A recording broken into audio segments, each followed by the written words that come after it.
TRS ने विपक्ष की ओर से राष्ट्रपति पद के लिए उम्मीदवार के चयन के लिए आज दिल्ली में होने वाली बैठक में शामिल नहीं होने का फैसला किया है। पार्टी सूत्रों के मुताबिक बैठक में ना तो टीआरएस नेता और ना ही प्रतिनिधि शामिल होंगे। वे बताते हैं कि टीआरएस के यह निर्णय लेने के 4 मुख्य कारण हैं। मुख्यमंत्री केसीआर कांग्रेस और भाजपा पर अपनी नीति पहले ही स्पष्ट कर चुके हैं, जिसे सो कॉल्ड राष्ट्रीय दल कहते हैं। यह स्पष्ट रूप से पता चला था कि दोनों समान दूरी पर होंगे। टीआरएस ने 4 दिन पहले दिल्ली में अधिवेशन आयोजित करने की पहल करने वाले पार्टी के शीर्ष नेताओं को भी यह स्पष्ट किया है।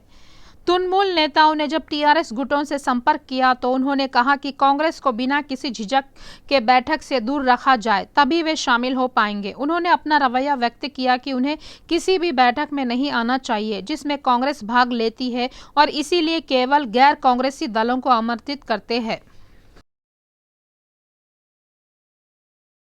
टीपीसीसी अध्यक्ष रेवंत रेड्डी ने खुद वाईएसआर तेलंगाना पार्टी अध्यक्ष वाईएस शर्मिला और भाजपा तेलंगाना प्रमुख आरएस प्रवीण कुमार को फोन किया। इन दोनों को आज होने वाले सर्वदलीय सम्मेलन में भाग लेने के लिए आमंत्रित किया गया था। जहां शर्मिला ने बैठक में शामिल होने की इच्छा जताई है, वहीं पता चला है कि प्रवीण कुमार ने कहा है कि वह इसमें शामिल नहीं होंगे। ऐसा लगता है कि उन्होंने रेवंत को जवाब दिया कि उनके प्रतिनिधि बैठक में भाग लेंगे। कांग्रेस पार्टी आज बचाओ हैदराबाद के नाम से सर्वदलीय बैठक कर रही है। कांग्रेस को लगता है कि हाल ही में घटनाएं साबित करती है कि हैदराबाद में सुरक्षा बिगड़ रही है। इसीलिए इस आशय की सर्वदलीय बैठक आज सुबह 10 बजे सोमाजीगुड़ा प्रेस क्लब में आयोजित की गई है। कांग्रेस पार्टी ने सत्तारूढ़ी टीआरएस, एमआईएम और भाजपा को बैठक में आमंत्रित नहीं किया। भाजपा अध्यक्ष बंडी संजय ने कहा है कि प्रधानमंत्री नरेंद्र मोदी की जनसभा और ज्यादा भव्य होगा। वह हैदराबाद में भाजपा की राष्ट्रीय कार्यकारी समिति की बैठक के मद्देनजर भाजपा पदाधिकारी की बैठक में बोल रहे थे। बंडी संजय ने कहा कि भाजपा नेतृत्व तेलंगाना पर विशेष ध्यान दे रहा है। उन्होंने कहा है कि 3 जुलाई को प्रधानमंत्री मोदी के साथ एक विशाल जनसभा होगी। उन्होंने पार्टी जिला अध्यक्षों और प्रभारियों से जनसभा की सफलता के लिए जनता को जुटाने की जिम्मेदारी लेने को कहा। बंडी ने कहा, हम राष्ट्रीय नेतृत्व द्वारा दिए गए अवसर का लाभ उठाएंगे और 2 दिनों में आयोजन स्थल की घोषणा करेंगे। संजय ने खुलासा किया कि जिला, जोनल और पोलिंग बूथ स्तर से हर कार्यकर्ता को घर आने के लिए प्रचार करना चाहिए।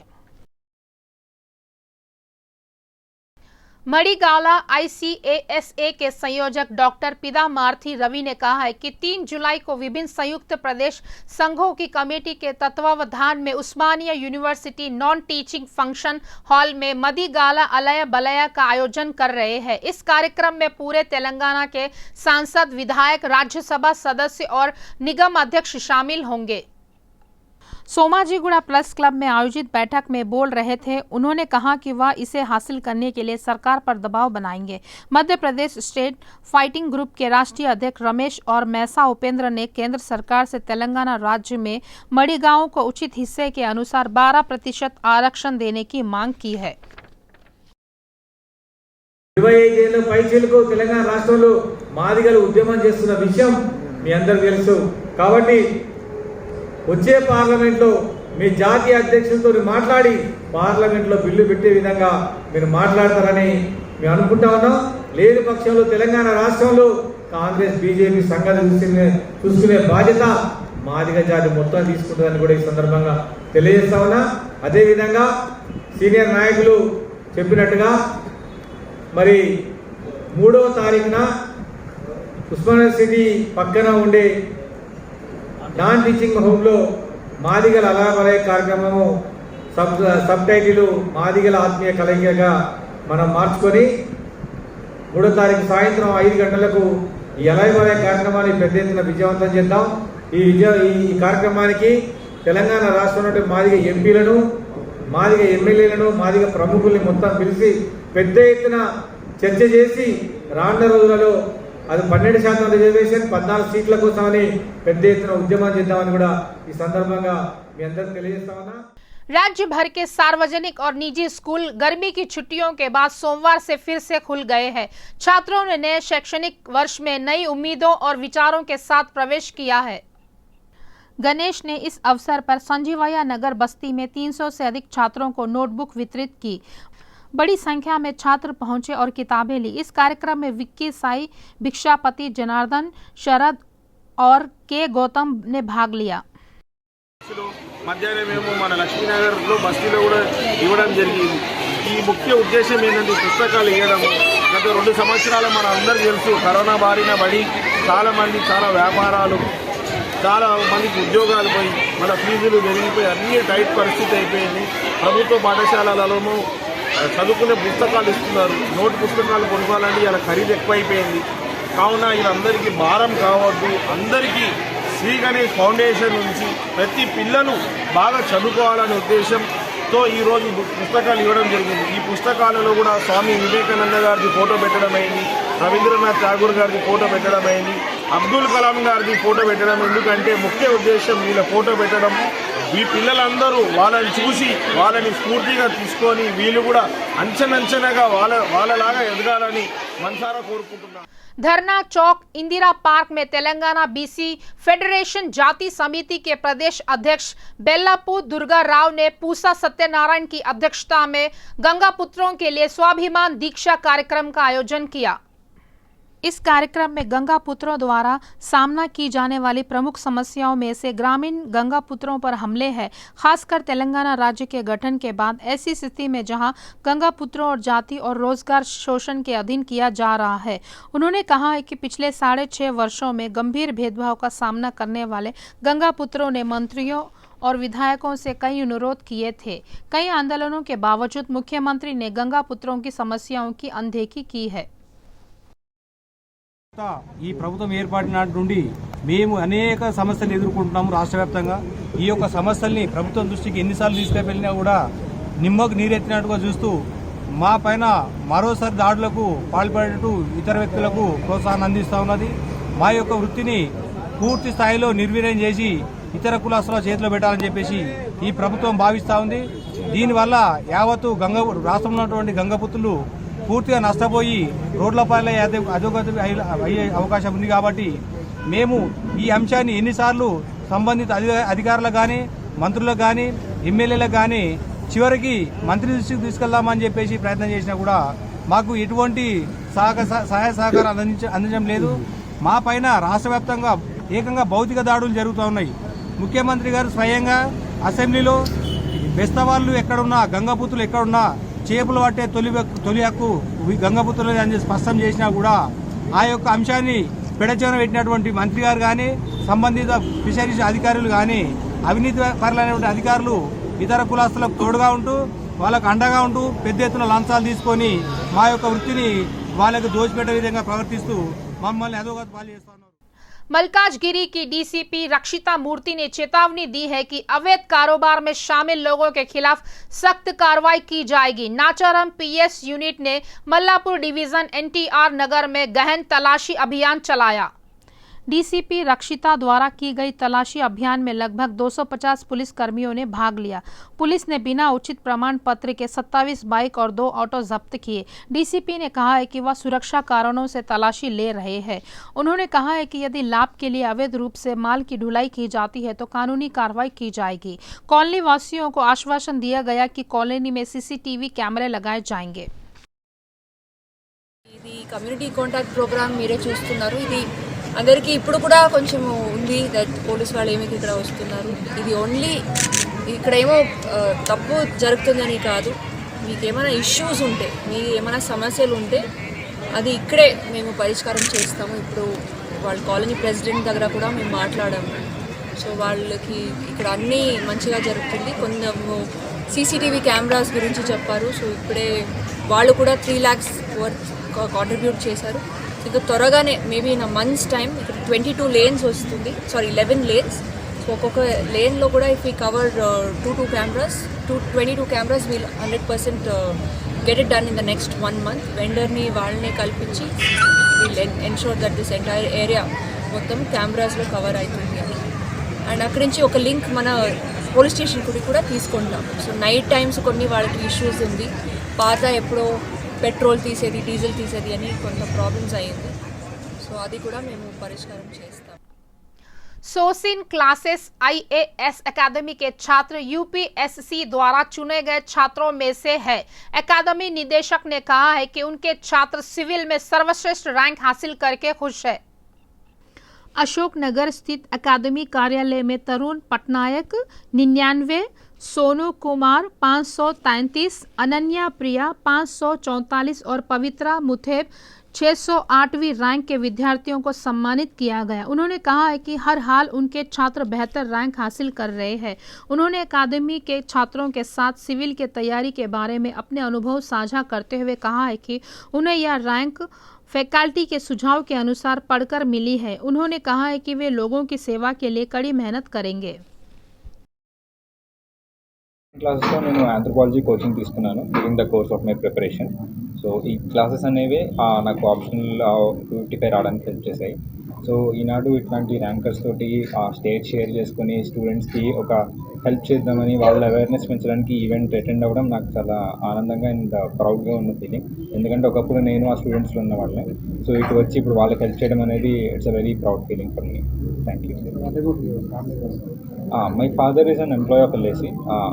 మేము native of Rajahmundry. My mother is a housewife. She's from Kakinada.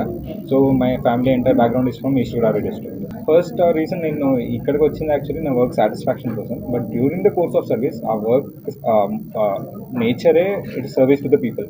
So దీన్ని నేను ఏదో ఒక పొజిషన్ కింద లేకపోతే ఒక అథారిటీ కింద కాకుండా as a servant of the people కింద అనుకుని పీపుల్కే సర్వ్ చేయాలంటే. I'm Sonu Kumar. I secured rank 533 in civil services to 2021 exam.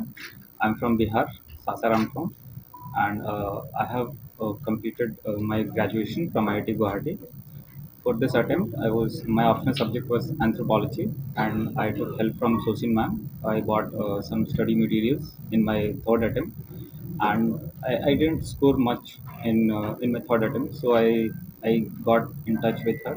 I took online classes, and that helped really well. And then in this attempt I could qualify. వేరే వేరే states నుంచి వచ్చిన toppers meet జరుగుతుంది social క్లాసెస్లో. ఈ సందర్భంగా మా toppers అందరికీ నేను కంగ్రాచులేషన్స్ చెప్తున్నాను. ప్రతి సంవత్సరము మేము ఈ విధమైనటువంటి రిజల్ట్స్ ఇస్తూ ఉన్నాము. ఈ సంవత్సరం కూడా ఇచ్చాము. రాబోయే సంవత్సరాల్లో కూడా మా స్టూడెంట్స్ మంచి ర్యాంక్స్తో పాస్ అవుతారని నేను ఆశిస్తున్నాను.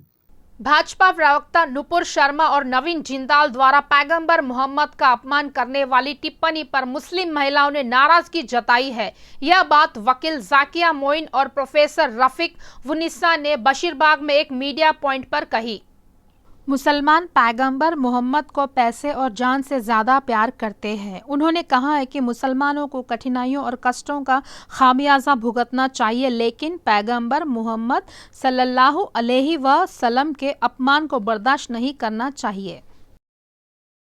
हम ये कहना चाहते हैं कि हमारा मुल्क सेकुलर जमहूरी मुल्क है। यहाँ पर एहतजाज का हक हर किसी को है और पुरअमन एहतजाज एक जमहूरी मुल्क के लिए बहुत अच्छी चीज़ है। हम सारे प्रोटेस्टर्स जो पुरअमन तरीके से एहतजाज किए हैं उनकी तायीद करते हैं, लेकिन जहाँ पर हिंसा हुई है, जहाँ पर ऐसे वाक़यात हुए हैं जिसमें अशरार दाखिल हुए हैं एक साजिश के तहत, हम उस तमाम तरह की जो चीज़ें नुकसान पहुंचाने वाली हैं, वायलेंस की हम मजम्मत करते हैं।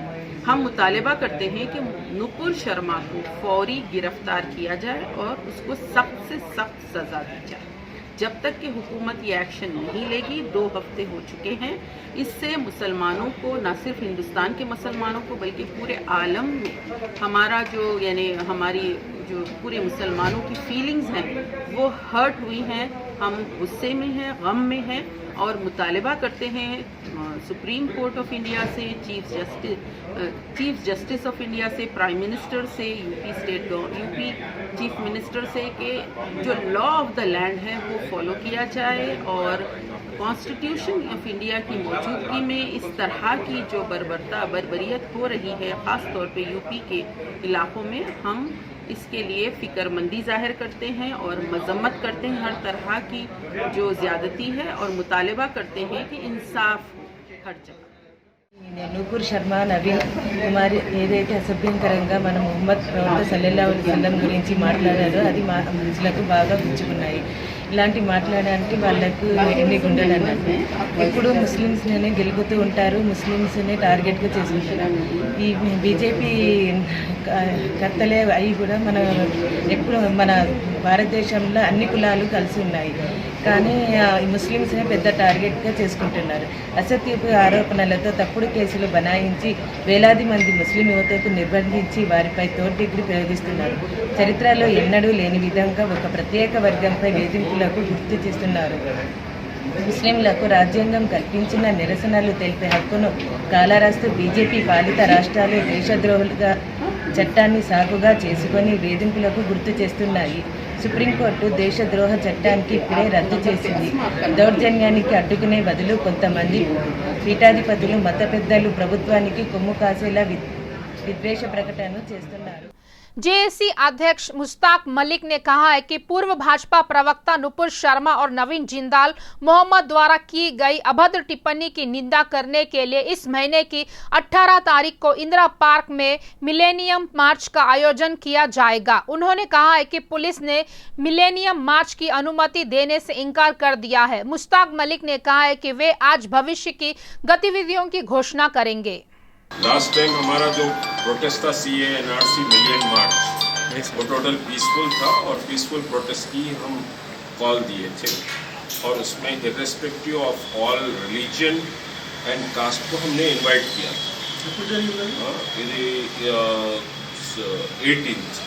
18 सर आपको परमिशन मिला? परमिशन नहीं मिला सर. మీరు ఎప్పుడు పర్మిషన్ అడిగారు? परमिशन अड़गले సార్ బందోబస్తు ఎప్పుడు అడిగారు? बंदोबस्त 18th Saturday. We got the rejection letter and we conduct the tomorrow we are conducting press conference. अभी million march था. We call the million march. अभी एसीपी साहब से क्या बात कर रहे हो? ACP साहब से तो पीस और सारी चीजों पे बात कर। क्या मांगने आ रहे हो? क्या मांगने आ रहे हो? हम तो बात करने आए थे। देश भर से भक्त प्रसिद्ध यादाद्री श्री लक्ष्मी नरसिम्हा स्वामी मंदिर में आते हैं। स्वामी के दर्शन करने वाले भक्त हुंडी में दान देते हैं और मन्नत पूरी करते हैं। भक्तों द्वारा भेंट किए गए उपहार की गिनती मंदिर के कर्मचारियों और अधिकारियों ने की। इसके तहत मंदिर के अधिकारियों ने खुलासा किया है कि 7 दिन की हुंडी आय 69,57,943 थी।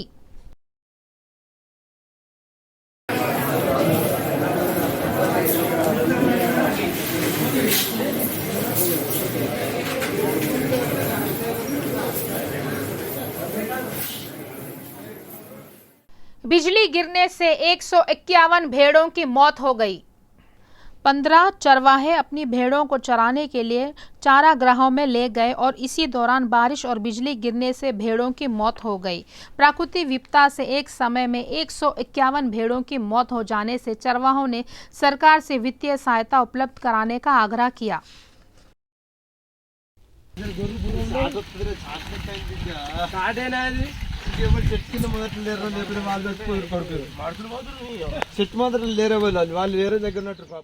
मौसम विभाग ने हैदराबाद में अगले 2 से 3 दिनों में भारी बारिश की चेतावनी दी है। यह पहले से ही ज्ञात है कि देर से दक्षिण पश्चिम मानसून ने हाल ही में तेलंगाना में प्रवेश किया है। शहर के कई हिस्सों में सोमवार को हुई बारिश ने दस्तक दे दी है। मौसम विभाग ने अगले 2 से 3 दिनों में शहर में भारी बारिश की चेतावनी दी है। तेलंगाना में कोरोना के मामलों की संख्या बढ़ती जा रही है। पिछले 24 घंटों में किए गए 22,662 कोरोना परीक्षणों में से 219 सकारात्मक थे। हैदराबाद में सबसे ज्यादा 164 नए मामले दर्ज किए गए हैं। रंगारेड्डी जिले में 19 और मेडचल मल्काजगिरी जिले में 11 मामले सामने आए हैं। वहीं 76 लोग कोरोना से ठीक हो गए हैं। कोई नई मौत की सूचना नहीं मिली है, जबकि तेलंगाना में अब तक 7,94,803 पॉजिटिव केस दर्ज किए जा चुके हैं। 7,89,433 लोग स्वस्थ हो चुके हैं। नतीजतन सक्रिय मामलों की संख्या में भी वृद्धि हुई है। तेलंगाना में फिलहाल 1,259 लोगों का इलाज चल रहा है। लगातार 2 T20 मैच हार चुकी और काफी दबाव में चल रही टीम इंडिया को वाइजाग में राहत मिली है। दक्षिण अफ्रीका के खिलाफ तीसरे 20वें मैच में टीम इंडिया ने 48 रन से जीत दर्ज की है। भारत सीरीज जीतने की उम्मीद को जगाए रखा है। टीम इंडिया के गेंदबाजों ने 180 रनों के लक्ष्य के लिए सफारी को प्रभावी ढंग से बांधे रखा। दक्षिण अफ्रीका 19.1 ओवर में 131 रन पर ऑल आउट हो गई। हेनरिक क्लासेन 29 रन बनाकर टीम के शीर्ष स्कोरर रहे हैं। सलामी बल्लेबाज रीजा हेंड्रिक्स ने 23 और डेवन प्रिटोरियस ने 20 रन बनाए। अपनी विनाशकारी बल्लेबाजी के लिए जाने जाने वाले वैन डेर डूसस मैच ने 1 रन पर आउट हो गए, जिसका प्रभाव दक्षिण अफ्रीका की टीम पर पड़ा। टीम इंडिया ने गेंदबाजों में हर्षल पटेल ने 4 विकेट लिए, जबकि चहल ने 3 विकेट लिए। अक्षर पटेल ने 1 और भुवनेश्वर कुमार ने 1 विकेट लिया। इस जीत के साथ टीम इंडिया ने सीरीज की दौड़ 1-2 से खत्म कर दी। दोनों टीमों के बीच चौथा T20 मैच इसी महीने की 17 तारीख को राजकोट में खेला जाएगा।